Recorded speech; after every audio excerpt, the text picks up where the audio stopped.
الحمد لله رب العالمين والصلاة والسلام على سيدنا محمد وعلى آله وصحبه أجمعين. الله أكبر ولله الحمد. اللهم اجعل جمعنا هذا جمعا مرحوما واجعل تفرقنا من بعده تفرقا معصوما ولا تجعل فينا ولا منا شقيا ولا محروما.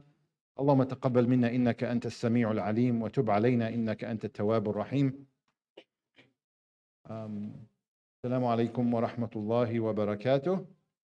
Welcome to the first class of part 2 of Juz'. Move it down, it's too loud. I'm naturally loud, so this is why. Is this better? Welcome to part 2 of Juz' Amma, the Tafseer of Juz' Amma through the IDA class. If you're joining us for the first time, welcome. You don't have to take part 1 to take part 2. I highly encourage that you do take part 1 when it's offered, inshallah, next time. I don't know when that will be, but probably if it's not in the summer, maybe in the fall term, inshallah ta'ala. And certainly you can take this course through the IDA as a credit student, where you'll actually get credit for the IDA program, which is a program that's been put together in the various Islamic sciences to actually get certification. So I do recommend that you actually take it as credit. If you just want to audit the course, just basically come in, listen. You're more than welcome to as well. You wouldn't be. I'll talk about the responsibilities very shortly once they get the projector up there. But you can certainly do that, and you're not on the hook for assignments and exams. But at the same time, I think it's nice to get the credit since you're doing this anyway, inshallah ta'ala. In the first term, part 1, we covered from Surah Al-Naba to Surah Al-Fajr. So that's kind of the first part of the tafsir. In the second part, we will cover from Surah Al-Balad, which is Surah number 90, all the way till the end, inshallah ta'ala, by the month of April. I'm kind of just speaking to the slides because they're not showing up. If you are a credit student or an audit student, or you would like to be one, and you're not on the Google Classroom, make sure to please, after class, to put your name and your email address, and we will add you so that you have access to the material online, because these are recorded, but they're not recorded and just put on Facebook or YouTube. You got to go through the class to do that. Yes, inshallah ta'ala, all communication through the class is done through the Google Classroom. Announcements, assignments, and so on and so forth. So that we don't, just for the sake of time, I'll kind of just speak to the content a little bit. So our classes are on Tuesday, starting right after Isha, we said till 10 p.m. I don't like to go that late. I don't believe in 2-hour classes because I used to be a student and I used to have 3-hour classes at Western. And I didn't like them. I think, inshallah ta'ala, the goal is to finish, probably, by 9:30, but maybe 9:45 if we extended it. So please make sure you are going to be available for the majority of the time, if not all of it. This term, inshallah, for credit students, attendance is mandatory. In-person attendance is mandatory, except for 2 weeks. 2 weeks I'll be traveling out of town, inshallah, which is actually one of them is next week. And so for next week, the class will not be physically here. It will be at 8:30 p.m. So almost, now it's 8:30, but it will be through Zoom. And I try to limit that, but I don't want to lose classes because we have a very short time period before April. So we will have a Zoom next week, but classes are in person on a regular basis, inshallah ta'ala. So if you don't have your email, you won't get the Zoom link. You won't be able to attend next week. And that's just for next week. The references we use, the reference texts we use, again, the slides will be shared through the Google Classroom, include Ibn Kathir. It's up there. Oh, perfect. Jazakallah khair.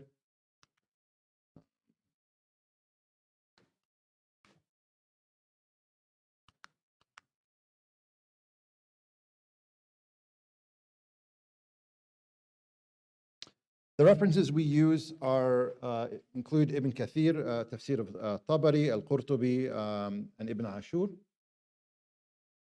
And we'll move on to the expectations because we kind of covered all of that. So as a credit and audit student, if you have registered for this course, please commit. We talked about attendance being recorded and is mandatory for, that should be only actually for credit students, so down at the bottom. Please make sure you come on to class on time and stay for the duration of the class and take notes. And for credit students only, participation is important. Please make sure you prepare any readings that are assigned or complete assignments on time. And there is a midterm and a final.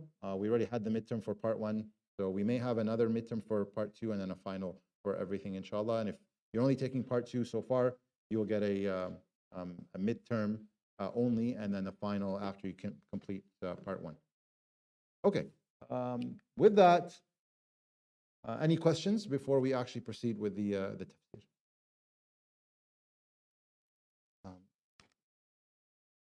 Is it because we're still working on it? That's okay. No rush, inshallah. Yes. No fees. No fees. Jazakallah khair. But I always encourage anybody who wants to donate to the center at any time. It's beneficial for the work here, inshallah ta'ala. But this is there's no fees for the IDA. Okay. I'm going to summarize very quickly the first half of Juz' Amma, because the way we approach this tafsir is we do go through the surah from beginning to end, but we also look at the high level. Where does the surah fit within the juz'? It's part of a cluster, and the juz' is divided into clusters. As you all know, the Quran was revealed in a different order than how you find it today. The very first ayah that was revealed was Iqra bismi rabbika alladhi khalaq in Surah Al-Alaq. But that surah is not at the beginning of the Quran. It's actually near the end. It's in Juz' Amma. Surah Al-Fatiha, Al-Baqarah, etc. That's not the order how the Quran was revealed. So who set the order of the surah in the Mus'haf, the way we find it today? Sorry? No. Not Abu Bakr. Abu Bakr compiled it together, but who put the actual order? Yes. No. Allah subhanahu wa ta'ala. The Prophet ﷺ is the one who, after the, as the Quran was being revealed, he would tell the Sahaba, put this here, these cluster of ayat are in this surah. If it's a longer surah, if it's a standalone surah that was revealed all in one time, he would say to the Sahaba, put it in this order. So the order is divine. The order of the Quran, the way you find it today, is divine. It's set by Allah subhanahu wa ta'ala through the Prophet ﷺ, and of course Jibreel. There's actually some books of tafsir, like Al-Asas and others, that talk about how the Quran from a high level is broken down in that sequence. Like, why Surah Al-Baqarah at the front? The next few surahs, the first, we call them the Sab'a Tuwal, the 7 long ones. Why are they in that order, and how are they connected to the rest of the Quran? And how do the clusters of surah, for example, Surah Al-Hajj, Surah Ibrahim, Surah Al-Nahl, that is a cluster. What do these surahs have to do? What do they have in common? Right? So because they're back to back. Surahs that start with Hamim, we call them the Hawamim. They all are in order. You don't find a surah that's Hamim in one place, and then another part of the Quran, another surah with Hamim that starts with Hamim. But Alif Lam Mim you do. So there's tafsir in that respect to understand the order of the surah and how they all tie together. We're not going to be talking about all of the Quran. We're focusing on Juz' Amma. The reason why we focus on Juz' Amma is, number one, most of us, if we know, probably most of the Quran that or the first thing we learn from the Quran is Juz' Amma when we memorize, and our kids and our siblings and so on. Also, Juz' Amma is the last chapter of the Quran. And so it summarizes the critical and most important messages of Islam and the Quran as a whole. As usually the last chapter of a book is a summary of everything that came forward before. Juz' Amma, if you understand Juz' Amma, you know the crux of what the Quran is is revealed for and what it's talking about. And so it's the most important juz', in my opinion, and opinion of obviously other teachers and scholars, that if you're going to start with any tafsir, you understand Juz' Amma because you will get the main highlights. Each surah in the Quran came with a main theme, a main point. Surah Al-Baqarah, that's very long, came with a main point, and Surah An-Nas came with a main point. Huge difference in the length of the surah, but each surah comes with a main point. Juz' Amma's got the most number of surah out of any other juz', and they're all pretty much the shortest surah in the Quran. They each came with a message because they're small doses of main concepts. Not much elaboration, right? If you want elaboration of those concepts, you can look at the rest of the Quran. So, for instance, the theme of gratitude, the theme of gratitude. Surah An-Nahl, for instance, talks about gratitude, and that's a fairly lengthy surah. You can get the summary version of gratitude in Juz' Amma, because remember, it summarizes the Quran. What surah in Juz' Amma talks about gratitude? Anyone know? Yes. Surah Quraysh, absolutely. فَلْيَعْبُدُوا رَبَّ هَذَا الْبَيْتِ الَّذِي أَطْعَمَهُم مِّن جُوعٍ وَآمَنَهُم مِّن خَوْفٍ. Small pill, right? Very condensed, but it talks about gratitude. Right? And if you want to know more about gratitude, and you want explanations and examples and stories and analogies, then you go to the other surahs in the Quran that talk about that. So the surah in Juz' Amma are summaries of main concepts that are found throughout the Quran. And this is why it's important to learn Juz' Amma, because again, it's a summary of the Quran. Okay? Is that any questions so far on why we kind of tackle Juz' Amma first? Okay. And if you have any questions throughout, please just don't feel the need to wait till the end. I encourage discussion, particularly around ayat that we cover throughout the course. Okay, so Juz' Amma, very quickly, I'm not going to spend too much time because that's part one. We broke it down into 4 clusters. The first cluster goes from Surah An-Naba to Surah Abasa. So it's 3 surahs. And that cluster talked about the fundamental elements of faith, the very fundamental elements of faith. Before you go learn about ahkam, and Juz' Amma, if you actually look at Juz' Amma, there's no ahkam, there's no rulings, right? There's no halal and haram in Juz' Amma. Okay? Why? Well, before halal and haram, you have to understand, what's the goal, what's the purpose. And then from the goal and the purpose, you have to understand what life's all about. What are the values? What are the ethics? What are the morals? What are the tools that will help you navigate through life? Once you build that in an individual, then the halal and the haram come. Okay? And this is, I encourage you to, if you haven't taken the course, to take the course of Ulum al-Quran, which is offered as well as part of the IDA, the Sciences of the Quran, which we talk about the relevance of ayat that are revealed in the Meccan period versus the Medinan period, or the Madani period. And the ayat that are revealed in these 2 time periods differ drastically because it's all about context. It's all about context. So you'll find actually Juz' Amma, where's Asim? Is Asim here?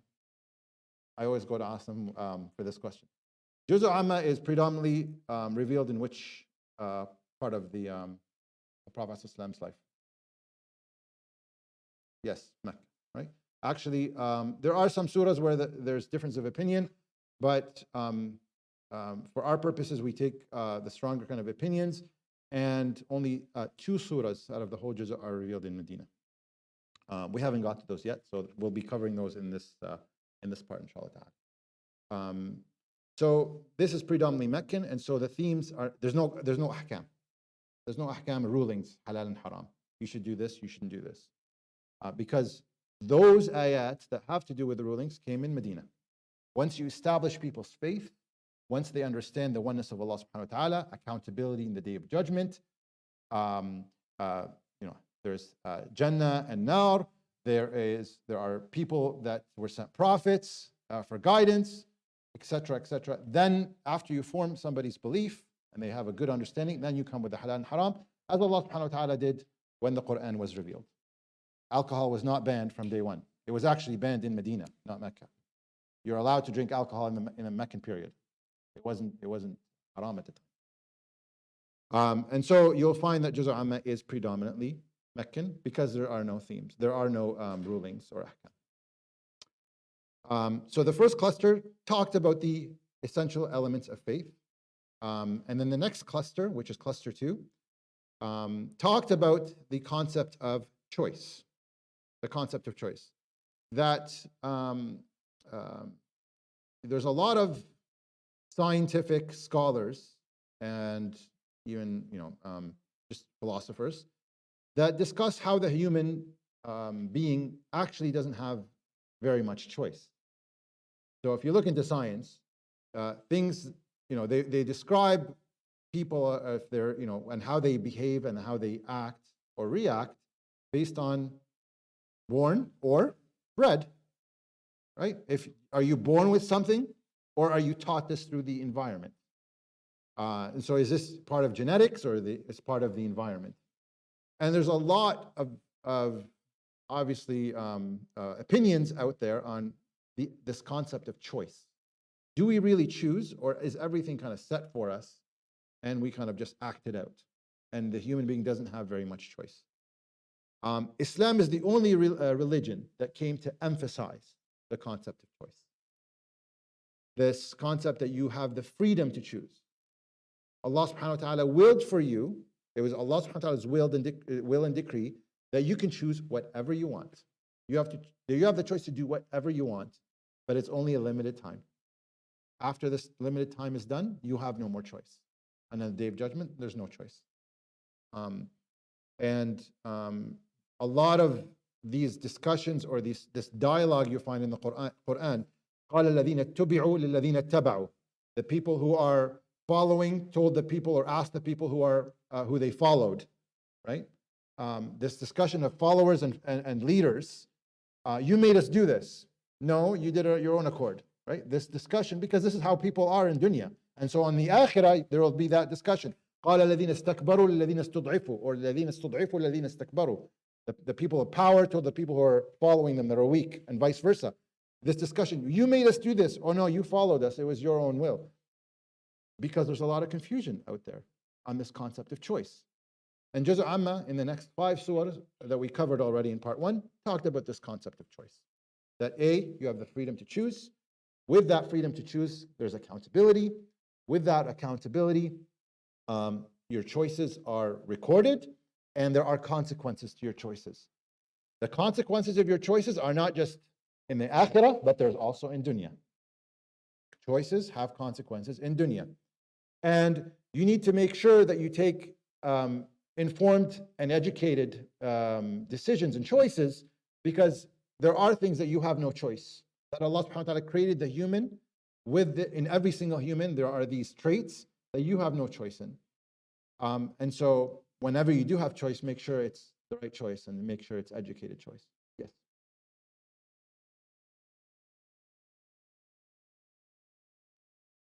It's not that it gives the choices, that it clearly explains choice in the absolute most clearest way, that there's no ambiguity with the choice. This is what I mean. Okay? And inshallah, when you take part 1, because it's covered by a cluster of 5 surah that we talk about this concept. Yes. Yes, from Takwir to Buruj. Jazakallah khair. Yes. I normally go through each surah and just summarize it quickly, but we have 2 surahs to cover today, so I'm trying to make it. And then Surah Al-Buruj, which is the last of the 5 surah in the cluster, talks about the fact that if you're passive or you don't act on something, that is a choice. Being passive is a choice. If you're passive about oppression that is happening in Palestine, right, and you say, "Oh, I can't really do much. I'm helpless." No, that's a choice. You're making a choice. Being passive is a choice, and that has consequences too. And Surah Al-Buruj talks about that. So that's the first 2 clusters we covered in part 1. Part 2, we started cluster 3. Cluster 3 talks about the tools that Allah subhanahu wa ta'ala gave us in order for us to navigate life and to be able to stick to the right path. And these started with Surah Al-Tariq, and we completed up to Surah Al-Fajr. And so these are, we're done in part 1. I'll go over them very quickly. Surah Al-Tariq, so these tools are not tools that you can learn on your own. These are not tools that are taught by society, or you can come to the conclusion just thinking. These are tools that are taught by Allah subhanahu wa ta'ala. If it wasn't for the Quran and if it wasn't for Islam, you and I wouldn't know them. These are religious concepts that Allah subhanahu wa ta'ala has taught us. And the third cluster talks about these tools. And these tools are meant for you and I to be able to navigate life, to pursue a path to Allah subhanahu wa ta'ala. Allah doesn't just give us, here's the end goal, which is Allah subhanahu wa ta'ala, which is covered in the first surah, Surah An-Naba. He subhanahu wa ta'ala tells us about the barriers to that in that path, the main barrier, at least in Surah An-Naba. But He subhanahu wa ta'ala has given us the tools to overcome a lot of the challenges and obstacles. And what are these religious tools that you and I wouldn't come to the understanding without Allah subhanahu wa ta'ala in the Quran? These start with Surah Al-Tariq. Surah Al-Tariq talks about the concept of tawakkul. The concept of tawakkul meant nothing to the Arabs before Islam. It didn't mean anything. If you said to some, have tawakkul, like, what are you talking about? There's the concept of wakil, right? To entrust someone to do something or take care of something, but as a concept of having tawakkul, that didn't mean anything to the Arabs. So Surah Al-Tariq talks about this concept of tawakkul without actually saying the word tawakkul. Talks about how we are held responsible for the efforts that we have and not the results of the efforts. That is, the results and the achievements is in the hands of Allah subhanahu wa ta'ala. What we're asked to do is to do our part with the effort. And that's Surah Al-Tariq. Again, that's a religious tool for us to be able to navigate life and to have tawakkul on Allah subhanahu wa ta'ala. Surah Al-A'la talks about, I don't know what's wrong with this projector, but it keeps just, I know it's not you, but inshallah. After this, you're more than welcome to just open your mushaf if it's giving you a headache, because it's giving me a headache. What's that? Okay, the PDF is uploaded already, inshallah, in the classroom, if you have access to the classroom. Surah Al-A'la talked about the concept of tasbih. Sabbih isma rabbika al-a'la. And this concept, we broke into the elements of tasbih. What is tasbih? Tasbih is to declare perfection to Allah subhanahu wa ta'ala. And acknowledging Allah subhanahu wa ta'ala's perfection means that by default, everything else is imperfect. Right? And that's why Allah subhanahu wa ta'ala says, سَنُقْرِئُكَ فَلَا تَنْسَ, to the Prophet sallallahu alaihi wasallam. We will teach you the Quran so that you will not forget it. Right? To indicate that the insan is forgetful.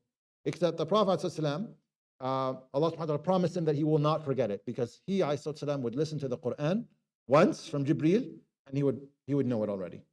And Allah subhanahu wa ta'ala even told him, لا تحرك لسانك لتعجل به. Do not move your tongue as you're hearing the Quran or it's being revealed or inspired to you.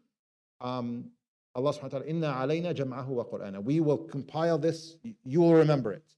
You will remember. It's upon us that you will remember this. And this is just to highlight that the insan is imperfect, including the best of creation, alayhi salatu wasalam. And perfection only belongs to Allah subhanahu wa ta'ala. So perfection is to Allah subhanahu wa ta'ala, and humans are imperfect as the second element. The third element is that the fact that Allah subhanahu wa ta'ala has made this deen the ease, Islam is the ultimate ease, and that the fact that we recognize our imperfection means that we have to work on ourselves. And these are all incorporated in this element or this concept of tasbih. So that's Surah Al-A'la. Surah Al-Ghashiyah we talked about as well, and that talked about the concept of perseverance.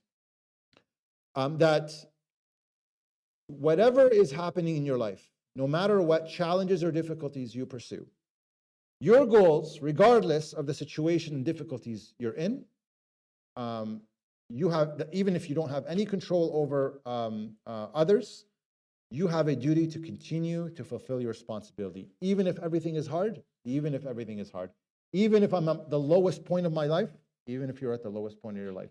The Quran came out to teach us perseverance. Perseverance is not just sitting there when you're in hardship and saying, leave me alone, I want some time alone, and you're just sitting it out. Perseverance is you continue to pursue your responsibilities and your duties that Allah subhanahu wa ta'ala entrusted you with, even if it's difficult. Just like the Prophet ﷺ as the best of examples. And then Surah Al-Fajr, talking about proper life perspectives. And Surah Al-Fajr came to highlight importance, and there's some scholars said the most two important ayats in Juz' Amma, and some said in the Quran, are in Surah Al-Fajr. And so it gives us the most important, it gives us what Allah subhanahu wa ta'ala, the true perspective of life is and existence, and that everything that happens is a test from Allah subhanahu wa ta'ala to see how we respond. It's not because Allah subhanahu wa ta'ala favors you, He gives you something, and He looks down upon you, so He takes away something from you. Everything that Allah subhanahu wa ta'ala gives you or takes away from you is a test. If you are living in luxury and comfort, that is a test. That's not because Allah subhanahu wa ta'ala loves you, it's because it's a test. And if you're living in difficulty and challenges and poverty, it's not because Allah subhanahu wa ta'ala looks down upon you, it's a test, right? And so Allah gives us proper perspectives. And you can see here, these are tools that are only taught by the Quran, by the Prophet ﷺ. If you were to walk to anybody on the street and say, you know, and I use this example all the time because I think it's probably the most basic example, give in charity or give me a loan and I'll pay you back with interest. To the person who's not a believer, if I give in charity, you know, I have $100, I gave 10, I lost money. But if I lend $100 and I get $110 back, I've made money. That's how it appears. But Allah subhanahu wa ta'ala says otherwise. يَمْحَقُ اللَّهُ الرِّبَى وَيُرْبِي الصَّدَقَاتِ. Allah subhanahu wa ta'ala destroys interest and He doubles or multiplies sadaqah, charity. It's actually the opposite equation. Completely, you think logically, oh, I gave money, I don't get anything back, it's gone. No, Allah subhanahu wa ta'ala will multiply that. That perspective is only something that's taught by the Quran and Allah subhanahu wa ta'ala. So these are what we've covered so far in the Juz'. And inshallah ta'ala, we're going to continue on with the next surah, and that is surah number 90, Surah Al-Balad. And Surah Al-Balad is actually a very important surah. And the main theme that we're going to be talking about is the consistency or constancy of values. Constancy of values. That ethics in life are always constant. There are circumstances in life that are variable. A lot of things in life are variable. Things change all the time. But ethics never change, or should never change. And so Allah subhanahu wa ta'ala is equipping us with that understanding, is that your ethics and your principles will never waver. Lots of changes in life that will happen. Life is ever changing, but ethics and values don't change. And the life is always difficult, and the real obstacle that we need to overcome is our own lack of moral consistency. That is a significant challenge that we have ahead of us, is how morally consistent we are. Because, I'll give you an example. You have money and you're asked to give. Probably easy to be generous. But is that when generosity is? Or is generosity when you lose your money and you're asked to give and you still give? Because if you have consistent values, consistent ethics, right? You're generous by the definition. You will give if you have or if you don't have, because that's consistent. That doesn't change. Honesty is another value. If it's easy to be honest, right? There's nothing on the line. And most people are honest.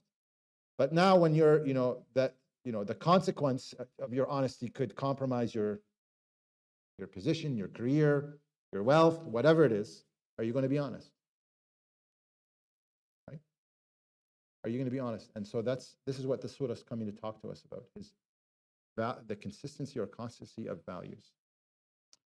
The surah, as we always usually start, is, what different names does it have? Surah Al-Balad, in Sahih al-Bukhari, and in most masahif. Actually, we'll start with the most masahif. It's called Surah Al-Balad. In other explanations or tafsir, it's often or could be referred to as Surah La Uqsimu. So when you hear La Uqsimu, that's talking about Surah Al-Balad. It is a Meccan surah. It was revealed, and I'll talk about the context. So the Prophet ﷺ is experiencing the most difficult year of his life. Does anybody know when that year was?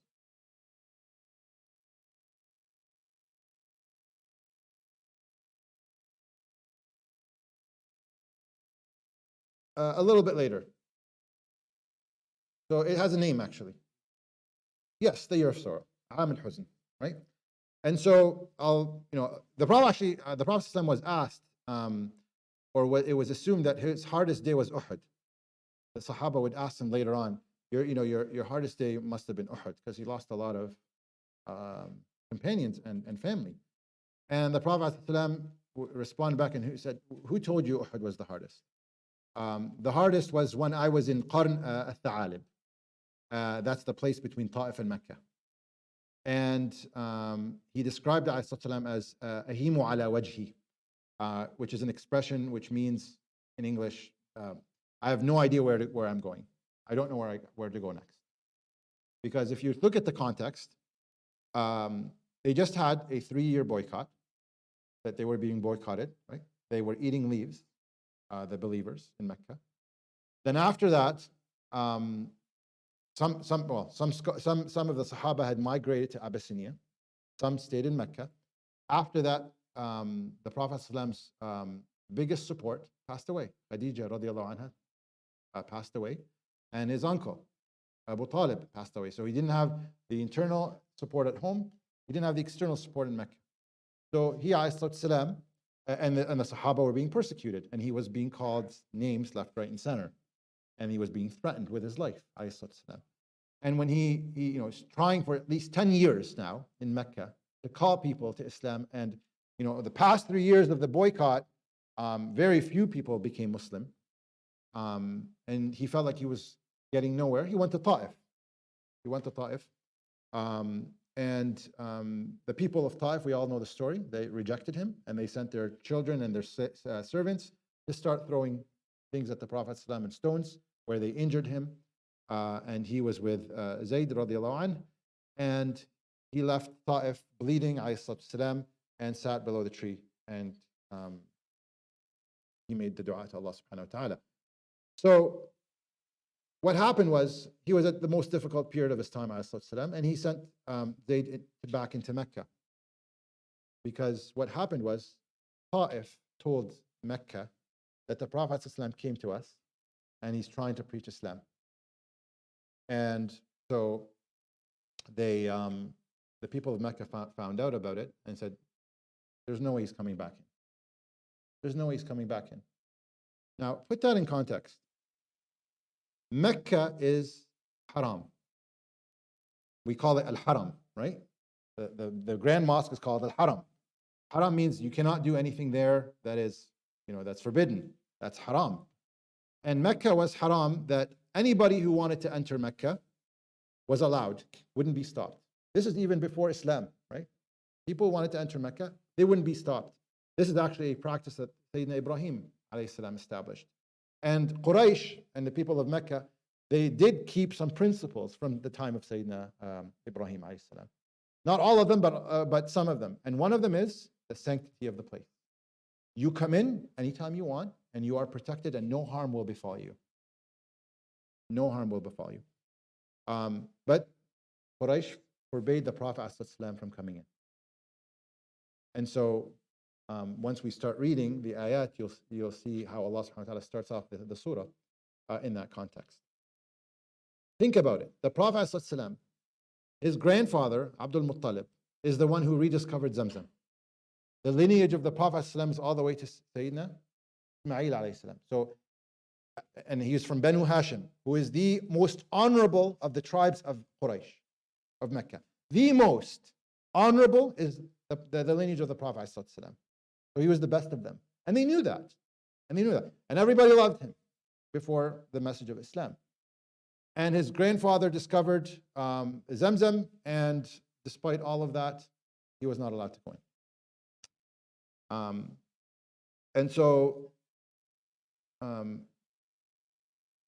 he sent Zayd, who was about 16 or 17 years old at the time, into Mecca to see if he can find someone that the Prophet ﷺ can go in his jiwar. Jiwar is under his protection. And Al-Mut'im ibn Adi is the one who, he had 10 sons. He didn't have anybody to protect, and that was something of honor in Mecca. And so even though people didn't want to protect the Prophet ﷺ because he wasn't allowed, he felt, I'm being asked, I have nobody to protect. It's a place of honor because, it shows power that I'm protecting someone. So he took him under his protection. Okay? So Zayd came back, told the Prophet ﷺ, and so the Prophet ﷺ re-entered Mecca under the protection of Al-Mut'im. As soon as the Prophet ﷺ entered Mecca, Surah Al-Balad was revealed. Surah Al-Balad was revealed. And it's very important to understand context because it talks about this concept of thabat ala al-qiyam, the consistency or constancy in value. In life, there are a lot of mutaghayyirat, things that change. One day you're rich, one day you're poor, one day you're sick, one day you're healthy, one day this person's your friend, one day they're not. Things change in life, but qiyam will never change or should never change. And we gave examples already of generosity, that shouldn't change, whether it's easy or hard. Honesty is another one of those. Bir al-walidain. Bir al-walidain is actually it's not when your parents are amazing to you, you're so good to them, and then when they're they're saying or doing things to you that that you don't agree with, all of a sudden you distance yourself away from them. Bir means you're always having that piety or that conduct, the proper conduct with them, the best conduct with them, even if they put more stress on you, even if they disagree with you. That's true bir. And so those are some examples. Let's read the surah, inshallah ta'ala. We'll start with the first few ayat. So if you have a mushaf or a phone that you'd like to read off because it's too small or it's choppy, you're all welcome to do that, inshallah ta'ala. So let's start. أعوذ بالله من الشيطان الرجيم. بسم الله الرحمن الرحيم. لا أقسم بهذا البلد وأنت حل بهذا البلد ووالد وما ولد لقد خلقنا الإنسان في كبد. Okay, so Allah subhanahu wa ta'ala starts the surah with taking an oath. لا أقسم بهذا البلد. So لا means no.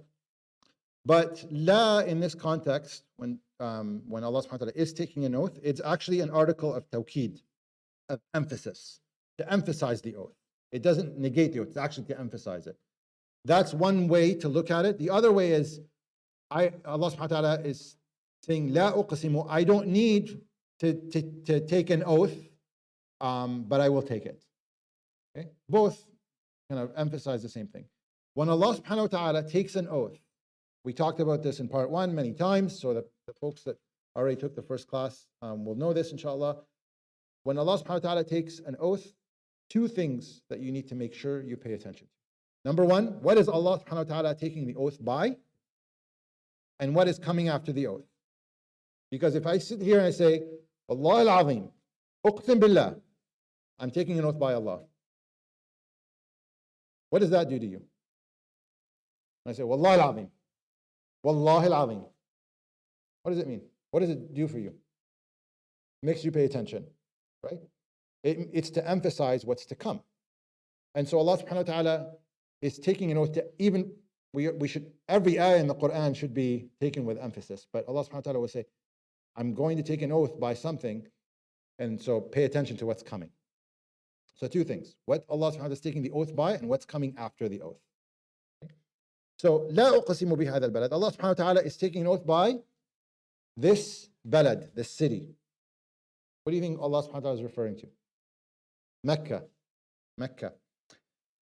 So that's to emphasize the importance of Mecca. But the second ayat explains the oath a little bit more. وَأَنْتَ حِلٌّ بِهَذَا الْبَلَدِ. And so there are multiple interpretations to this. One of them is, and I won't focus on this one, and you are free of restriction in this city. وَأَنْتَ حِلٌّ بِهَذَا الْبَلَدِ. The other one that I actually fits into the theme of the surah is, and you are, وَأَنْتَ حِلٌّ, you are halal in the city. In a city where you're supposed to be haram, that no harm should inflict you, no difficulty should inflict you by others, because Mecca is muharrama. You're actually, your blood is halal, your wealth is halal, your honor is halal. People are taking a shot at you every chance they could, and you're made, your status as a human, as a person in this forbidden place, in this sacred place, is halal. And so this is what the Quraysh were. They did not allow the Prophet ﷺ to come in because they found out he went to Ta'if, and this was their opportunity to say he's not allowed to come in, as I mentioned earlier. The Quraysh did not want the other Arabs to find out that they were trying to forbid the Prophet ﷺ from coming in, because that lowers their status in front of the Arabs. Because that's what? You're not allowing somebody to come into Mecca? You pride yourself on generosity and welcoming, and and they used to feed and give provision to people who would come to perform Hajj or Tawaf around the Kaaba even before Islam, right? This was their honor. And now, this would be something embarrassing or humiliating for them. And so Allah subhanahu wa ta'ala says, and وَأَنْتَ حِلٌّ بِهَذَا الْبَلَدِ. Some other interpretations included by Ibn Kathir, for instance, have preferred to this and saying that there's a future or conquest of you're going to eventually conquest the city of Mecca later on as a glad tidings. Wallahu a'lam wa ahkam. So that's the first two ayat. وَوَالِدٍ وَمَا وَلَدٍ. Again, another oath that Allah subhanahu wa ta'ala is taking. Remember, what Allah subhanahu wa ta'ala is taking an oath by is important. A reminder that your fathers and forefathers all lived in this balad, this sacred place. Your father helped, your tribe helped rebuild the Kaaba. Your grandfather preserved the al-Bayt, al-Kaaba. He's the one that dug up Zamzam. So it's in reference to your lineage in this place. Other interpretations is that وَوَالِدِ وَمَا وَلَدْ, when Allah subhanahu wa ta'ala takes this oath by the father and that which was born of the father, it could be referencing Adam alayhi salam and his descendants, i.e. all of mankind. Another interpretation is it's Ibrahim and his descendants. And the third one, or fourth one, is that every parent and child, so any parent that begets a child, alluding to the process of reproduction and preserving the species of humanity. Again, I kind of, some cases I try to show you tell you what other scholars have said about this, and just to give you kind of the comprehensive meaning, inshallah ta'ala. But because of the sake of time, I can't do that with every ayah. I'll do my best, inshallah, to stick to the main theme. So 3 oaths, or the 3 ayat talking about oaths. لا أقسم بهذا البلد وأنت حل بهذا البلد ووالدي وما ولد. So what's now important is what comes after the oath. And this is the highlight or the main concept of the surah, one of the main concepts that we're going to be talking about. لقد خلقنا الإنسان في كبد. We have indeed created humans in kabad. Kabad is a very rich term. The way I'm going to explain it is, kabad is being in constant difficulty, in a state or circumstance of constant difficulty, i.e., human is always in a state of difficulty. Right? Human is the concept of kabad, which is similar to kabid, right? What's kabid in Arabic? Does anyone know? Liver. And the liver works day and night, right? It's constant working, cleaning your system and your body, and without it, you wouldn't be able to survive. Kabad is similar, is that it's in constant difficulty. The human is always in constant problem from one thing to another. And if you think about that in your life, it makes sense.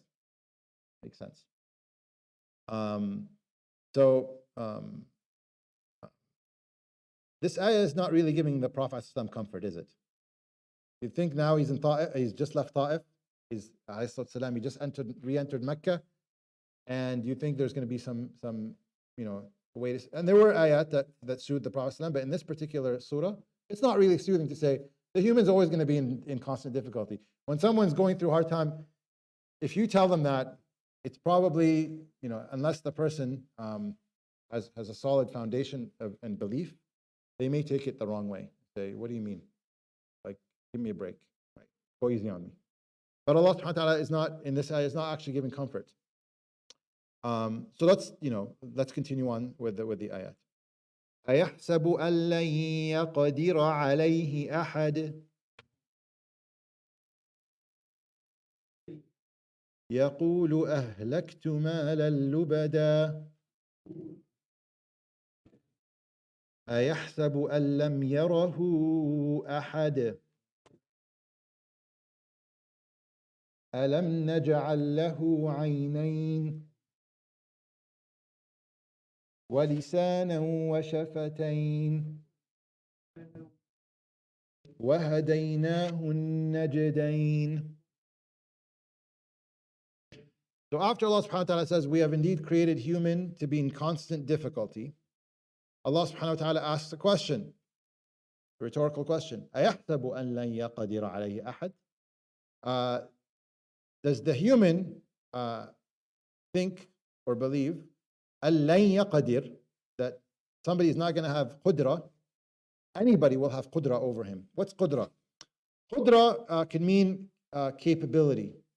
Someone has a qudra, is capable. Or it could mean constrict. قَدَرَ عَلَيْهِ رِزْقَهُ. Remember in Surah Al-Fajr, one of the most important two ayat of the Quran, when Allah subhanahu wa ta'ala constricts someone's provision. So qudira could mean capable, or it could mean constrict. Which means kind of you're limited. Okay? So both meanings, they're correct. In the context we're talking about, does the human think that nobody will constrict him or her?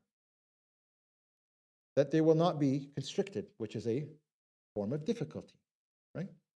يَقُولُ أَهْلَكْتُ مَالًا لُبَدًا. And the human will say, يَقُولُ أَهْلَكْتُ, I have spent wealth in abundance. يَقُولُ أَهْلَكْتُ مَالًا لُبَدًا. Lubada means kathiran, or many or lots. Ahlaktu means spent or vanished or consumed. And so the human will say, but I've spent abundantly. Because you spent and you had abundant provision to spend from, does Allah subhanahu wa ta'ala is asking the question, does he or she think they're not going to be constricted? Just because you spent so much and you had so much, you don't think you think you're going to be free of being limited or constricted? Which is a form of difficulty. That just because you have it easy now, that doesn't mean in finances, for instance, right? You'll have difficulties in other areas, but you won't have difficulty every single time in every area. Allah subhanahu wa ta'ala, inna ma'al usri yusra, right? Allah subhanahu wa ta'ala gives you a break and gives you ease around your difficulty. But just because you were able to spend abundant because you had it, that doesn't mean one day you're not going to be constricted. I.e., because difficulties are constant. So that may come. أَيَحْسَبُ أَن لَّن يَرَهُ أَحَدٌ. Does the human think that nobody will see him? That nobody can see him, even the minutest detail.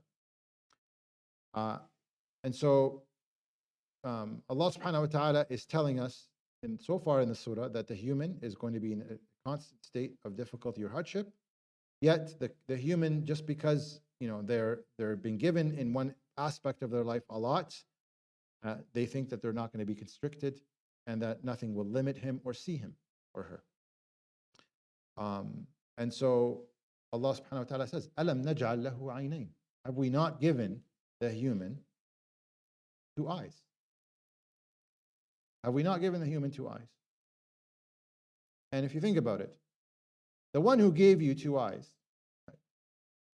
if he gave us two eyes, then it must be that the one who gave us two eyes can also see, right? How can we think that, what logic is it that he gave us two eyes but he can't see us in every minutest detail? And this is a reminder that Allah subhanahu wa ta'ala sees every single detail. Alam naj'al lahu aynayn. Didn't we give him two eyes? وَلِسَانًا وَشَفَتَيْن. And we gave him or her a tongue and two lips. And what's interesting, two of the most basic favors Allah subhanahu wa ta'ala has given most people, without which they would be severely disabled. The instrument of vision, speech. Yes.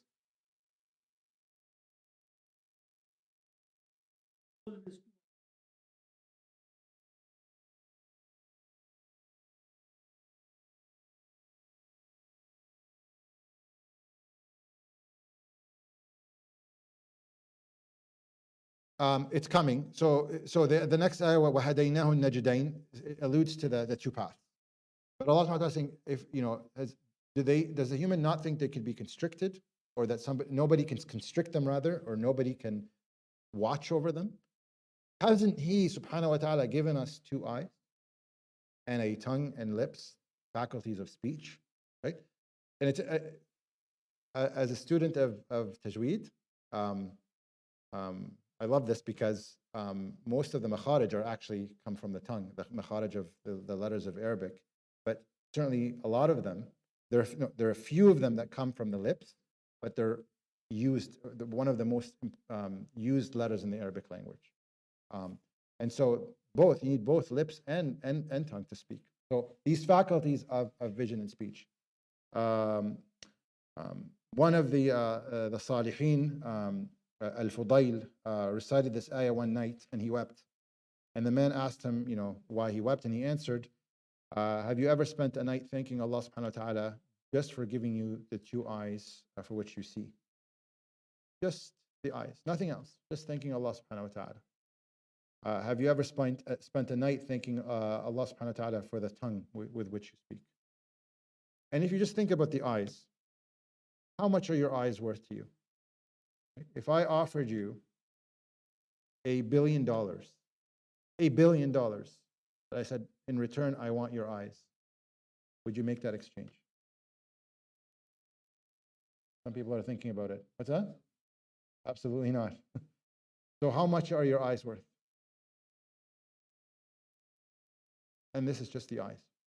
أَلَمْ نَجْعَلْ لَهُ عَيْنَيْنِ وَلِسَانًا وَشَفَتَيْنِ. So Allah subhanahu wa ta'ala has given us these faculties. وَهَدَيْنَاهُ النَّجْدَيْن. And we have shown him or her the two ways. Najd denotes a high or elevated ground or a mountain pass. But he says, subhanahu wa ta'ala, najdain. So there's two of them. There are pairs. So there are two prominent paths from which you can clearly distinguish each other and are visible to you. وَهَدَيْنَاهُ النَّجْدَيْن. We've shown him or her clearly the two paths.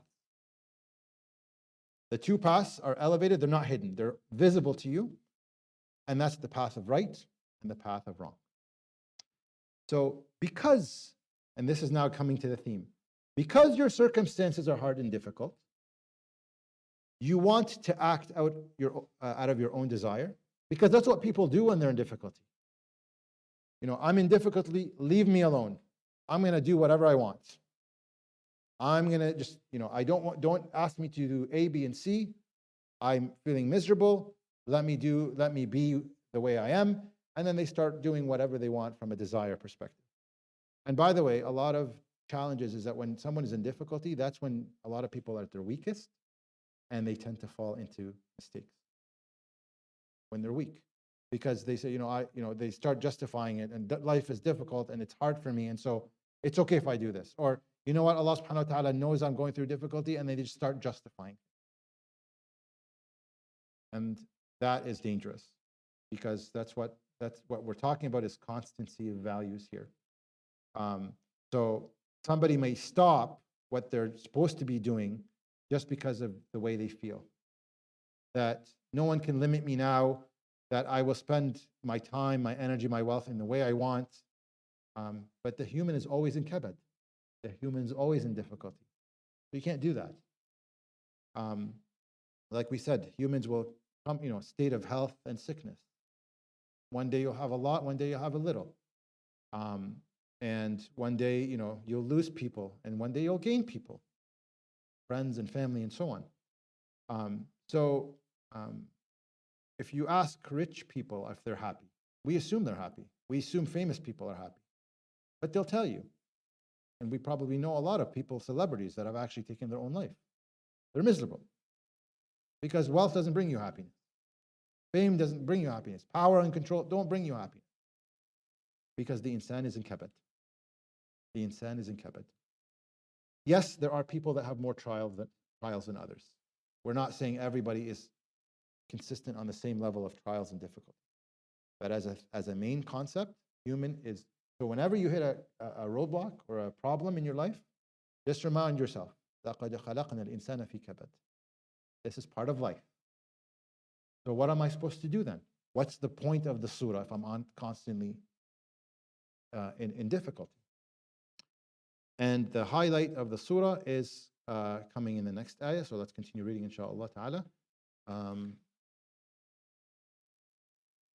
فَلَقَتَحَمَ الْعَقَبَةَ وَمَا أَدْرَاكَ مَا الْعَقَبَةُ. So make sure, because you're stopping at the ayah and there's a ta marbuta, and when you stop on a word that ends with a ta marbuta, that becomes a ha.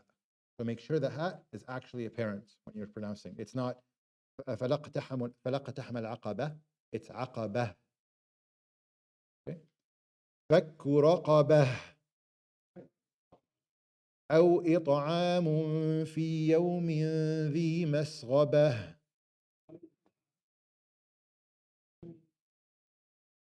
يتيما ذا مقربة أو مسكينا ذا متربة ثم كان من الذين آمنوا وتواصوا بالصبر وتواصوا بالمرحمة.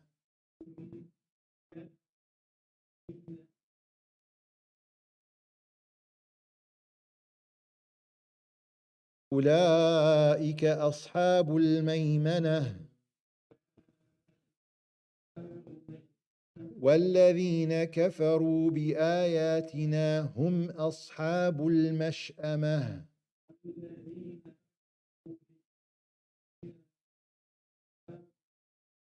عليهم نار مؤصدة.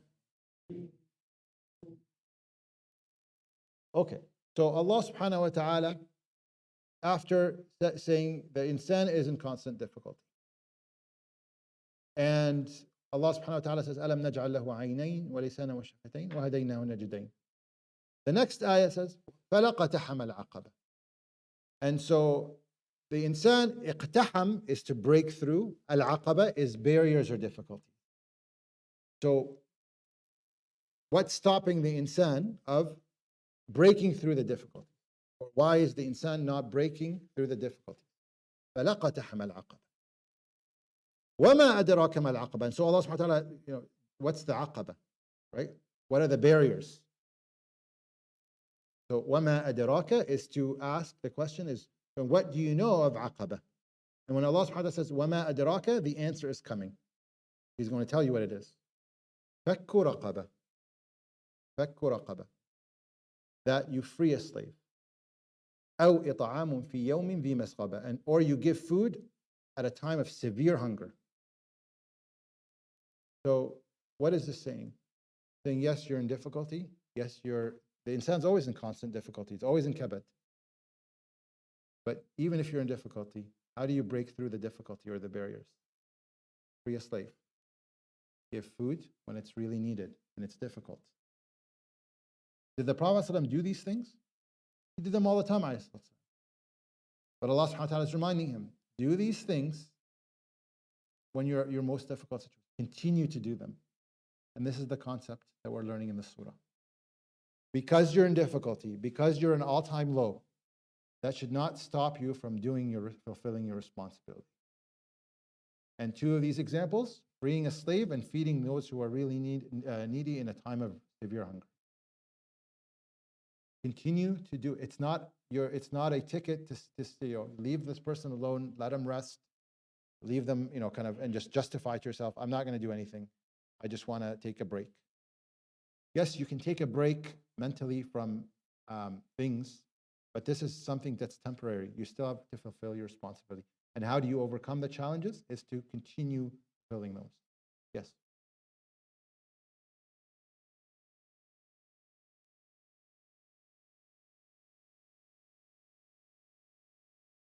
No, so these are things that you can do, and the Prophet ﷺ was told to do. Like freeing slaves and feeding the needy. Those are things that we can do, but this is not just these. What we're saying is the general meaning is you understand your responsibilities that you were doing before the difficulty, or that you wanted to do before the difficulty.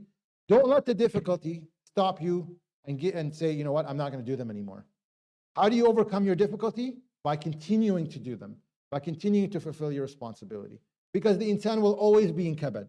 You will always be in difficulty, whether it's in your finances one day, your family in another day, your job, your salah, whatever it is.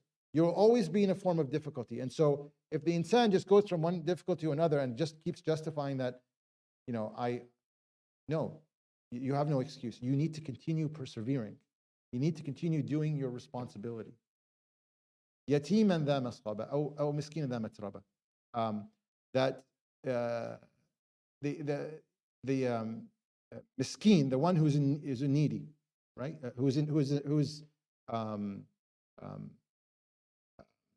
That doesn't have finances, right? Yatiman dha maqraba, or the orphan that is close to you, right? It's highlighting again two examples where one is relying. The orphan may have finances, but they need social support, right? So maqraba, be close to somebody who needs social support. Aw miskinan dha matraba. Matraba means comes from turab. You know, when somebody who's sitting on the street who doesn't have very much and they collect dust, like they have dust on them, right? Matraba, coming from dust, turab, right? Be there, give financial support for that person, right? And so you have a responsibility. Just because you're in difficulty, what doesn't change, what values shouldn't change, is your fulfilling your responsibility. That should never change. Ease or difficult. That's the concept of this. That should never change. That should never be compromised. Just like honesty, when it's easy or difficult, it's always honesty. Generosity, when it's easy or difficult, it's always generous. Okay? Your responsibilities are your responsibilities, whether easy or not. So the command to the Prophet ﷺ was, yes, you're going through a lot. Yes, it's difficult, but you need to continue what you're doing. That's how you overcome your difficulty. ثم كان من الذين آمنوا وتواصوا بالصبر وتواصوا بالمرحمة. ثم كان, so that they would be of الذين آمنوا, those who believed.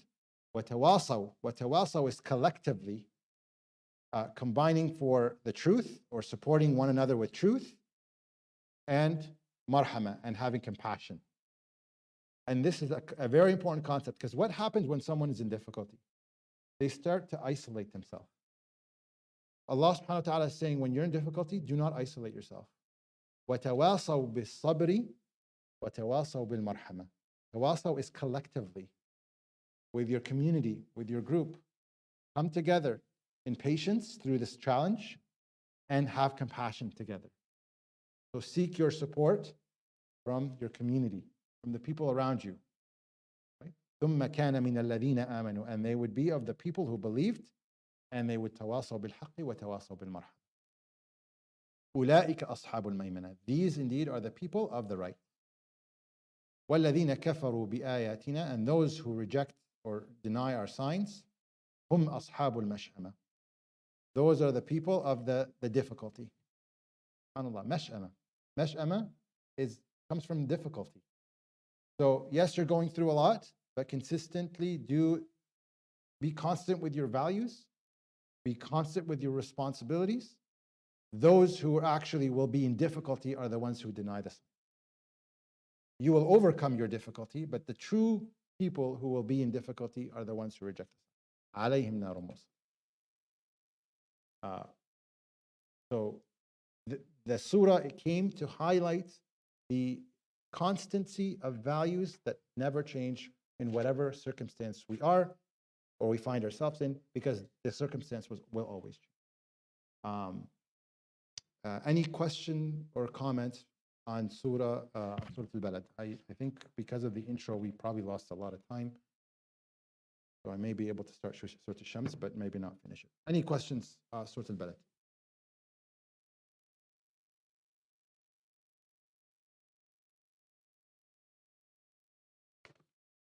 Okay. Let's take a 1 minute stretch break. Been an hour.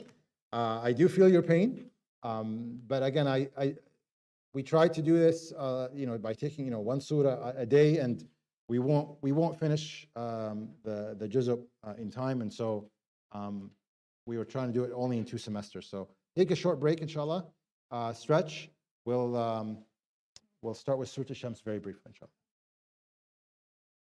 Yes, if you can sign the attendance sheet.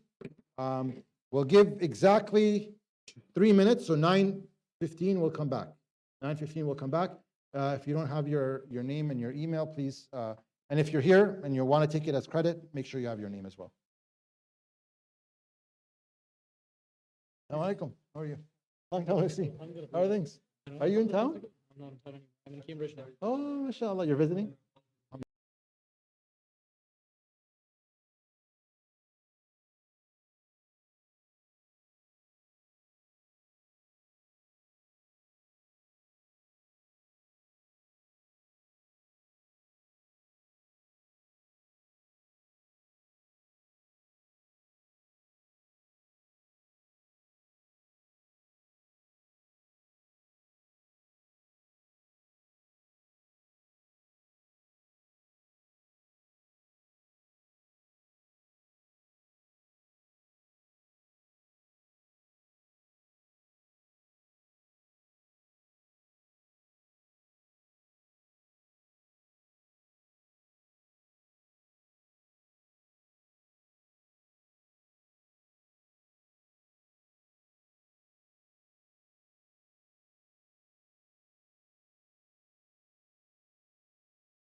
Let's restart, inshallah ta'ala. We don't have too much time, just a couple more hours. I'm just kidding. Just another 20 minutes or so. I'd like to actually start Surah Al-Shams, and I don't know if we'll finish it, but I think it's important to start again because of time. So, so it doesn't, oh yeah, actually I do have the slides. So alayhim nar muqsada, over them is enclosed or they're shut into a fire that's surrounding them and shutting them in. I don't believe I said that before, but it's not. Needs to wake up or okay. All right. Moving on to Surah Shams, and Surah Shams, which is the sun, talks about the concept of self-purification. Self-purification, and which is extremely important as part of the process of life that we continue in persevering through, inshallah ta'ala. It's a Meccan surah, Surah Shams, and you will notice, why don't we just start reciting it just due to time, and then I'll start explaining the ayat as we go together. Bismillahir Rahmanir Rahim. والشمس وضحاها والقمر إذا تلاها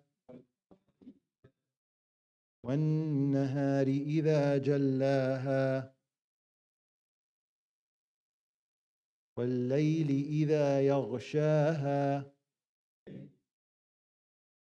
والسماء وما بناها والأرض وما طحاها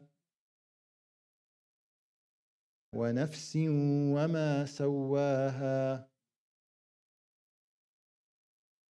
فألهمها فجورها وتقواها.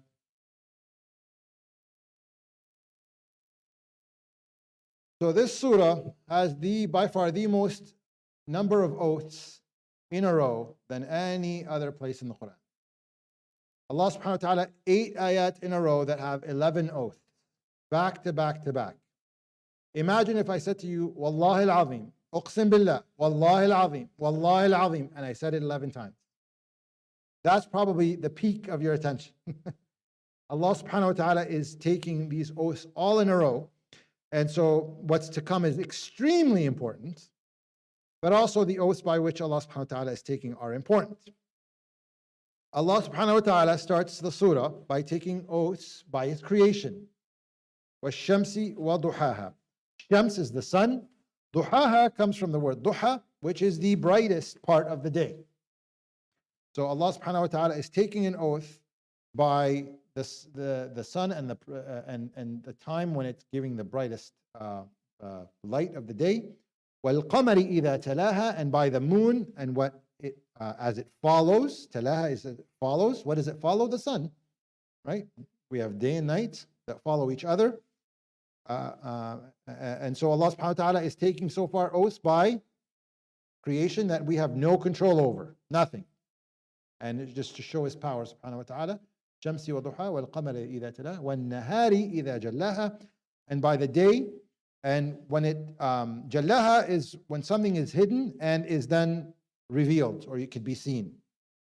But Allah subhanahu wa ta'ala describes in another part of the Quran when He subhanahu wa ta'ala reveals a part of Himself to the mountain, when Sayyidina Musa says, Arini anzur ilayk, oh Allah, allow me to see you. And Allah subhanahu wa ta'ala says, you will not see me, but if you look at that mountain, and if it stays the way it is, you will see me. And Allah subhanahu wa ta'ala says, فَلَمَّا تَجَلَّى رَبَّهُ. فَلَمَّا تَجَلَّى comes from the same jallaha, right? When something is hidden and is being made, is revealed. And so what happens when the day comes? Things start to become visible. You start seeing things. So وَالنَّهَارِ إِذَا جَلَّاهَا وَاللَّيْلِ, again, Allah subhanahu wa ta'ala is taking oath now here by the night. And everything that it covers, right? And it covers everything like a blanket. Yaghshaha is to cover like a blanket. So the first 4 ayat that have وَالشَّمْسِ وَضُحَاهَا, that's 2 oaths. وَالْقَمَرِ إِذَا تَلَاهَا وَالنَّهَارِ إِذَا جَلَّاهَا. So the oath starts with a wa. When Allah says wa, it's an oath. Fa also, it could be an oath, right? والنازعات غرقا والناشطات نشطا والسابحات سبحا فالسابقات سبقا. That's also an oath. But when you see an oath that starts with a fa, it's connected with the oath before it. If it starts with a wa, there's not necessarily a connection. And so Allah subhanahu wa ta'ala is taking oaths by the movement of our planet and things that He subhanahu wa ta'ala controls and we have no control over. وَالسَّمَاءِ وَمَا بَنَاهَا, and by the sky, and Allah is taking two oaths here, by the sky and the matter that was used to create it or build it. And so there's two more oaths here. وَالْأَرْضِ وَمَا طَحَاهَا, and the earth. Allah subhanahu wa ta'ala is taking an oath by the earth. And when it was leveled, taha, or tahu, things when they're smoothed out, when you're smoothing something out. And Allah subhanahu wa ta'ala is taking an oath here by the earth and when it's smoothed out. And that's important because you and I can't live on a planet that has extreme difficult terrain. No roads, no homes, no infrastructure, no pipes, nothing. And Allah subhanahu wa ta'ala is reminding us that He's created the earth and He's smoothed it out for us so we can inhabit it. وَنَفْسٍ وَمَا سَوَّاهَا, and by every soul or individual or every self. وَنَفْس, and nafs is the self. I shouldn't say soul, I should say nafs, because the nafs is actually, scholars say that nafs is a combination of two things. The soul, which is, or the nafkha of Allah subhanahu wa ta'ala, Allah subhanahu wa ta'ala nafakha fi Maryam, or Sayyidina Adam was a nafkha, which is Allah subhanahu wa ta'ala, in English it's loosely translated as Allah subhanahu wa ta'ala's breath in something, right? That's what we call nafakha, right? And so that part of the nafs is the heavenly part, and it mixed with the body, the physical body, which is the earthly part. And when the heavenly and the earthly parts came together, it made your nafs. So you've got a pure part and a contaminated part. The part from the earth is contaminated. If you look at all other species, including humans on earth, that instinct, the animal instinct within us, is the earthly part. What happens when a male lion joins a new pride? What happens? It fights to kill the head male lion so it can lead the tribe, lead the pride. And the babies, any male, right? Because it wants to take over the leadership of the pride. This is the earthly part. This is the earthly part. And if you look at all of your desires, right? Your desire for food, for reproduction, for rest, all of these things are part of the earth. They're the earthly component. And with that comes, obviously, without control, these things can take over and lead you to problems, right? What you eat, what you consume from the halal and haram. Relationships that you partake, are they legitimate or illegitimate based on desires, right? All of these things are part of the earth. And the pure component came from the heavens. And they came together and they gave you the nafs. And Allah subhanahu wa ta'ala is saying, وَنَفْسٍ, Allah is taking the oath by the nafs, وَمَا سَوَّاهَا, and everything that came to make it, whatever came together to make it. And it's these two components. Sawaha comes from the word taswiya, which can mean more than one thing. Here it means things that came to create it, or proportion. A proportion. So that's the union of the heavenly and the earthly parts. And ayah number 8 is the answer, ayah number 8. No, actually it's فَأَلْهَمَهَا فُجُورَهَا وَتَقْوَاهَا. Allah subhanahu wa ta'ala says, Alhamaha, He gave it understanding, fujur, and the ability to see. It's fujur and it's taqwa. Fujur is wickedness, taqwa is righteousness. Remember heavenly and earthly parts? right? The righteousness and the wickedness. Every human has both of these components. Everyone is created with the pure and the contamination. فَأَلْهَمَهَا, and Allah subhanahu wa ta'ala gave us the understanding of both. And the answer to the oath of the 11 oaths is the next ayah. How important is that next ayah? And even that, so it's so important that Allah subhanahu wa ta'ala uses the word, and we'll read it together shortly, inshallah. Qad. Qad is a letter in the Arabic language for emphasis. So let's read it together, inshallah. Is it showing it? قد أفلح, yes. قد أفلح من زكاها وقد خاب من دساها. So 11 oaths in eight ayat of the Quran in a row to give you the most important ayah, the highlight of the surah. قد أفلح من زكاها. The one who is successful is the one who purifies their nafs. Remember, وَنَفْسٍ وَمَا سَوَّاهَا.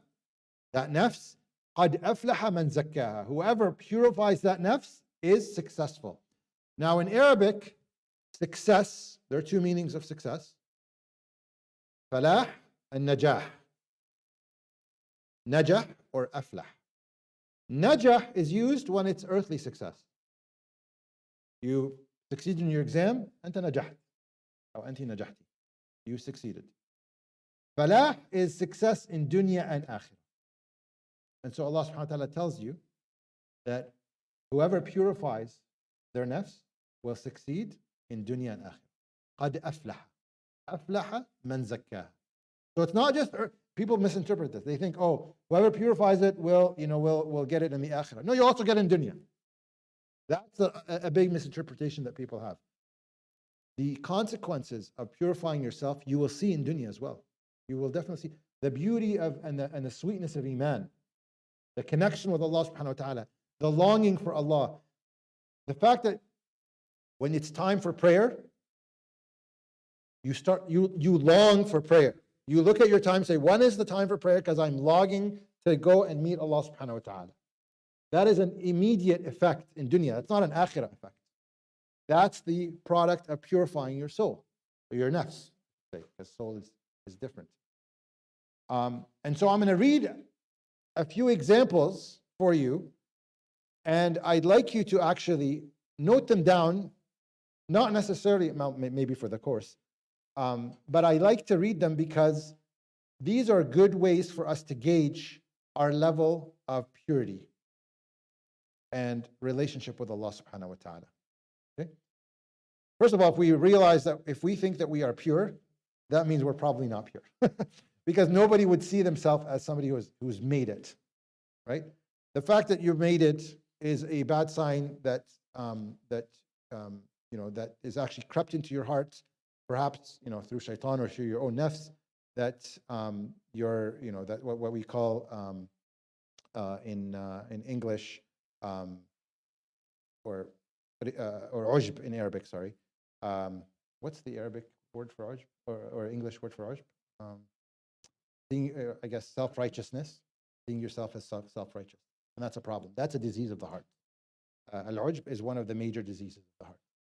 So I'll give you some examples of قَدْ أَفْلَحَ مَنْ زَكَّاهَا, right?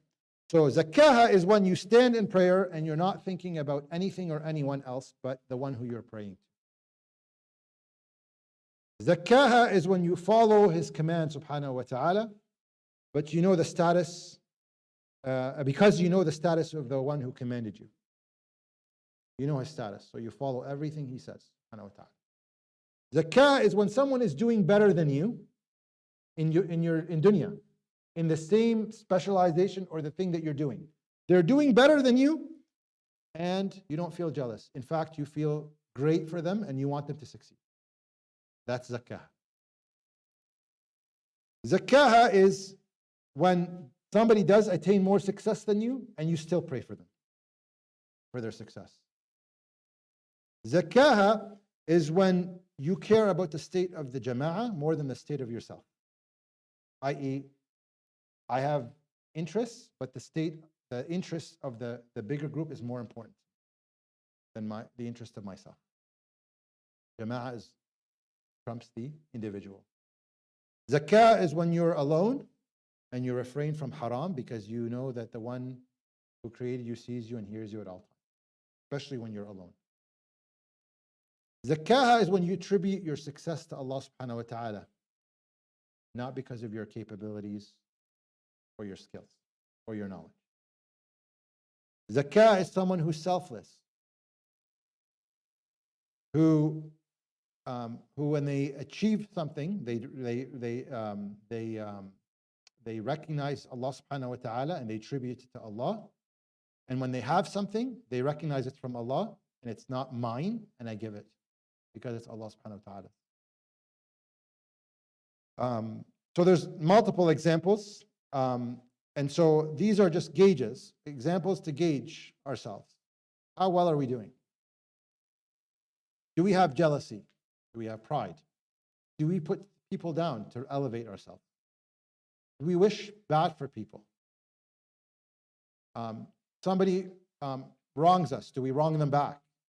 We have rights of people. If somebody wrongs us, you are allowed, you should get your rights. But it's better to forgive. But you can absolutely take your rights. But I'm not talking about that. I'm talking about if somebody harms you, do you go harming them? He talked about me, so I'm going to talk about him. He talked about me, I'm going to talk about her. That's not zakah. قَدْ أَفْلَحَ مَنْ زَكَّاهَا. The one who purifies it is successful in dunya and akhirah. وَقَدْ خَابَ مَنْ دَسَّاهَا. Khaba is continuous state of disappointment in dunya and akhirah. So the one who khaba, the one who is in continuous state of disappointment, is the one who dassaha, who covers it up. So they get these ill thoughts or feelings or attributes that I gave examples of, and they cover them as if they're like, oh, it's okay, or fine, it's not a big deal, or they don't address them. They're there, they know they're there. Oh, I know I'm jealous of that person, and I don't do anything about it. I just cover it up. I know I'm approaching prayer and just to check the box, but I just cover that up. Okay? I know I have things I'm supposed to help people and give, but that's okay. I justify it because I know there might be a time where I need it, or my situation is a little bit difficult. Person who covers it up. وَقَدْ خَابَ مَنْ دَسَّاهَا. The one who covers it up is the one who's going to be in constant disappointment. And these are the answers of the 11 oaths. Question? Any questions so far? Yes.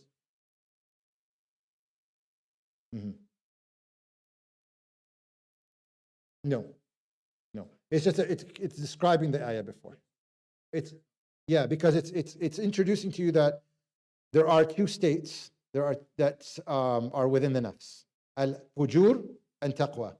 So the person who purifies it will be leaning towards taqwa, and the person who leaves it or covers it or doesn't do anything about it leads it to wickedness or fujur, which is an extremely important point. Jazakallah khair for asking this, because what's important to know is if you cover up your issues that you have within your nafs, or if you don't do anything about them, they will get worse over time. If somebody is not working on themselves, the default is downhill. So, فَطَالَ عَلَيْهِمُ الْأَمَدُ فَقَسَتْ قُلُوبُهُم. Allah subhanahu wa ta'ala says in Surah Al-Hadid that time advances, طَالَ عَلَيْهِمْ, that without them, أَلَمْ يَأْنِ لِلَّذِينَ آمَنُوا أَن تَخْشَعَ قُلُوبُهُم لِذِكْرِ اللَّهِ. Isn't it time for the believers that their hearts would be in a state of khushu' to Allah? And what happens when it's not in khushu'? Why isn't it in khushu'? Because they've allowed time to be prolonged. And with time, with you not working on yourself, going, and you're not working to purify yourself, what happens by default is your heart becomes hard. And so if you're in a state where you're not working on yourself, the default is you're going downhill. When you're on a slippery hill, and if you don't do anything, you start sliding down. So the only way that you're going to survive is you keep your legs moving. That's how life is. You got to keep your legs moving. If you don't, and you're not working on your self-purification, you will go downhill. And that's the state of the human. قَدْ أَفْلَحَ مَنْ زَكَّاهُ. The one who works hard to purify it will succeed in dunya and akhirah. The one who covers it up, leaves it behind, doesn't do anything about it, will be in the state of constant disappointment in dunya. Okay? So let's finish the surah, because inshallah we have about 7 minutes and we're almost done. So let's read it inshallah ta'ala. كذبت ثمود بطغواها إذ انبعث أشقاها فقال لهم رسول الله ناقة الله وسقياها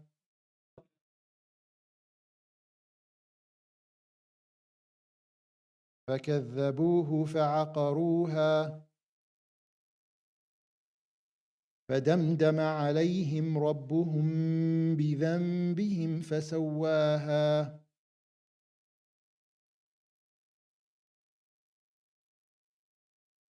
ولا يخاف عقباها. So it's important to understand, just before I talk about these ayat, because they're quite important, that the insan will, without working on themselves, will get into a state that is in a slippery slope, start to commit atrocities. Right? You look at what's happening with what happened with Fir'aun. Fir'aun told people, "Ana rabbukum al-a'la." I'm your highest Lord, not just your Lord, your highest Lord. You see, leaders in the Muslim world who are oppressive to their people. You see what's happening in Palestine. How do people come to a state where they're actually opposing their fitrah, their nature, and they're killing human beings? Because you don't need a religion to tell you killing is wrong. You don't. That's part of your fitrah as a human. How do people come to a point where they commit these crimes and they justify them? They leave their self unpurified, because it's a slippery slope, as we said. So people don't get to the state where they kill children and they say, yeah, these are terrorists overnight. That doesn't happen overnight. That's a process where you leave yourself, and that's why you never belittle little sins. Oh, this is a small sin. Oh, this is a white lie. It starts to build up.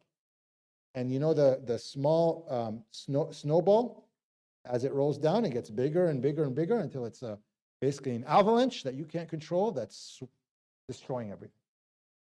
That's how people get there. You ask yourself, you see on TV, how can people do that? They do that because they've left themselves unchecked. There was no purification. And we have to be careful of ourselves to do that. I mentioned this example in part 1 because I think it was just like a shocking example. My wife's teacher, Islamic Quran teacher, in halaqat where she was growing up. I just had married her, my wife, and we were walking into the restaurant, and I saw like the look of death on my wife's face. And I said to her, "What's wrong?" And she was speechless until we sat down. I said, "What?" She said, "I just saw my old teacher who taught me Islam and Quran and so on." And I said, "Oh, okay. Why didn't you say hi?" She said, she was dressed in almost nothing. She went from, I think she was a niqabi, Islamic attire, teaching people Islam, miniskirt. Shocked. How does and none of us are safe. None of us are. And so this is why, if you think you're safe from this, then you're probably in the wrong, you are definitely in the wrong state of mind. And this is why Allah emphasizes, you need to purify yourself, because it can get to a point where you can actually worship yourself. أَفَرَأَيْتَ الَّذِي اتَّخَذَ إِلَهَهُ هَوَاهُ. That, have you seen the person who takes their desire as their Lord? Are they making a sculpture of themselves and worship? No, they're not doing that. But everything I want goes. Any desire I want happens. Doesn't matter if it's right or wrong. The way I want it is the way it's going to happen. That's a state of worshiping yourself, because that's what guides you. That's your principle, is myself. And this is what the society teaches us. Right? This is what the society around us teaches us. And this is a problem. And so let's look at what happened with the next ayat. Right? كذبت ثمود بطغواها. كذبت comes from the concept of takdhib, is when you know something is wrong, but you hide, you suppress that and you still do it. or you know something's right, you should be doing it, you hide it, you suppress it, and you don't do it. You ignore it. You know it's right, but you ignore it, or you suppress it to the point where you start believing yourself that it's wrong. That the thing that you should be doing, no, I don't need to do it. Or the thing that you're supposed to avoid, no, it's okay, I justify it. Because a human does not do something unless they justify it to themselves. Right? Without the human justifying to themselves that I have a special case, or I'm going through a lot, or you know what, it's just, this is a small little thing. Human will not commit a sin without justifying to themselves. Right? And so that justification is that suppression. Kadhabat is that concept of takdhib, is that suppression of right, to the point where you start believing. Yeah, these people they're terrorists. For sure they are. But they're babies. Doesn't matter. Human shields. They are. 100%. These people are convinced. We think it's ridiculous, but that's how they see it. Right? Because of this concept of takdhib. They first recognize that it's wrong, but once you suppress it enough, you become in a state of takdhib. And the example given to us is Thamud. How did Thamud come to that state? بِطَغْوَاهَا. Tagwa comes from the tughyan. We said in part 1, tagha is to transgress. That comes from two characteristics. Arrogance. When you cross a red line, you do it knowingly, right? It's a form of arrogance. I know this is not supposed to be doing it. I do it anyway because I'm arrogant. I see myself above the law. And oppression is the second characteristic. So you oppress others, even though you know it's wrong, or you oppress yourself and you know it's wrong. So طغيان كذبت ثمود بطغياه. That their طغيان, Thamud, is what led them to be in the state of takdhib. إذ انبعث أشقاها. Am I over the time? Yeah, I am. So I think, let's see. Do I want to finish this? Yeah, I think I'd rather finish it because then I'm going to have to repeat everything I said. So let's just finish, inshallah ta'ala. إذ انبعث أشقاها فقال لهم رسول الله ناقة الله وسقياها فكذبوه فعقروها. So what happened is the story of their prophet. By the way, anyone know who the prophet of Thamud is? Salih alayhi salam. And what happened? What was the miracle that he came with? The naqa, right? The she camel that was pregnant, right? Now you got to appreciate this because everyone just kind of skips over the point that Allah subhanahu wa ta'ala sends a sign for different people at different times. For Sayyidina Musa alayhi salam, it was a time of magic, so he came with magic, right? And that's when people saw that, they were in awe, like, oh, this is real magic. Sayyidina Isa was a time of medicine, so when he came and he healed people and he brought people from the dead by the permission of Allah, of course. That was a miracle to show people, oh, we thought we were really good at this. These people are coming back from the dead. He must be a prophet. The Prophet ﷺ came at a time of poetry and literature, and he came with the Quran, which is far superior than that. These people, Thamud, were superior in carving out buildings and sculptures from mountains. Imagine you go in and you see, palaces and castles carved from mountains. Incredible. And so what was their sign? What was their miracle? It was a she camel that was from a boulder from a mountain. The boulder became the she camel. So can you create life from you have power, you are rich, you can do all these things, and you carve things out of mountains. Can you bring something alive? And they couldn't. Right? فَقَالَ لَهُمْ رَسُولُ اللَّهِ نَاقَةَ اللَّهِ وَسُقْيَاهَا. The Prophet of Allah told them, this is the she camel of Allah. It gets a drink and you get a drink. فَعَقَرُوهَا فَكَذَّبُوهُ فَعَقَرُوهَا. So they denied him. Again, the concept of takdhib. They rejected him. They disbelieved in him. فَعَقَرُوهَا. And they hamstrung the she camel. So what does this have to do with purification? When you get to a state where you physically see a boulder on a mountain become life, and you reject that, what does that tell you about this? It's as clear as water. Like you actually physically saw an innate object become life, and you still denied it, and you still transgressed, and you hamstrung it when Allah subhanahu wa ta'ala says, don't harm it. You still do all of that? How? with a soul or the nafs that is diseased. A nafs that's not pure. فَدَمْدَمَ عَلَيْهِمْ رَبُّهُمْ بِذَنْبِهِمْ. Damdama comes from the word dam, which is blood. So it's to exaggerate that Allah subhanahu wa ta'ala kind of, not exaggerate, but to emphasize. It's like dam twice, damdama, that he punished them with a lot of blood, that resulted in a lot of blood. فَدَمْدَمَ عَلَيْهِمْ رَبُّهُم بِذَنْبِهِمْ, because of their sin. فَسَوَّاهَا, and he leveled them. And so the lesson here is, if you and I don't level our nafs, if we don't tame it, because it always wants to be, I'm the best, I'm better than so-and-so, I'm arrogant, if we don't level our nafs in dunya, Allah subhanahu wa ta'ala could level it like he leveled Thamud. فَدَمْدَمَ عَلَيْهِمْ رَبُّهُم بِذَنْبِهِمْ فَسَوَّاهَا, completely leveled them. وَلَا يَخَافُ عُقْبَاهَا, and Allah subhanahu wa ta'ala is not afraid of does not fear the punishment that he imposes. So I hope that was beneficial. I apologize, I actually ran a little bit, few minutes past 9:45. So if you have any questions, please let me know. And if you don't, shall I give a chance for questions or comments? The midterm, yeah, I'll talk about that shortly. Takdeeb. Yes, yes.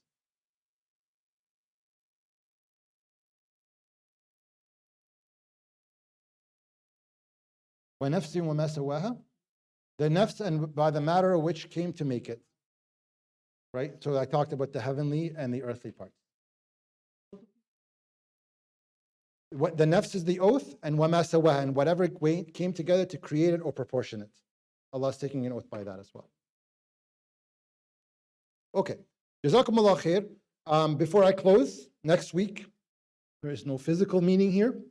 The Zoom link will be provided through the Google Classroom. Even if you would like just to attend and you're not a credit or audit student, make sure we have your email so we can add you, so you can access the link. That's how we share it. It'll be at 8:30 inshallah ta'ala.